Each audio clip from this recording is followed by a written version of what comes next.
সবাই কেমন আছো? এখন আমি যেটা রান্না করব সেটা হচ্ছে ইলিশ মাছ। আগে ইলিশ মাছটাকে আমি তেলে ভাজলাম, তারপরে কি করব, এই যে গাঁটিটা দিয়ে দিলাম, একই তেলে ভাজা হয়ে যাবে। আগে আমি ইলিশটা তুলে নেব এক এক করে। খুব দ্রুত এটা তুলে নেবো কারণ এটা ভাজা হয়ে গেছে।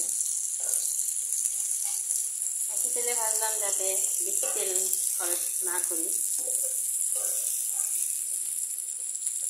কারণ এখন তো সব কিছুরই মূল্য। কেন অপচয় করবো রান্নায় অপচয় করলে যেটা হয় যে ঘাটতি একটা পড়ে যায়। তাই আমরা রান্নার সময় অবশ্যই অপচয় রোধ করে রান্না করি।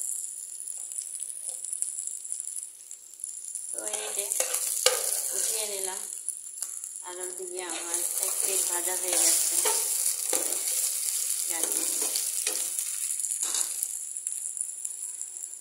ভেজে এটার সাথে পানি দিয়ে সেদ্ধ করে তারপর মাছটা দেবো, অল্প পানি দেবো। এই তো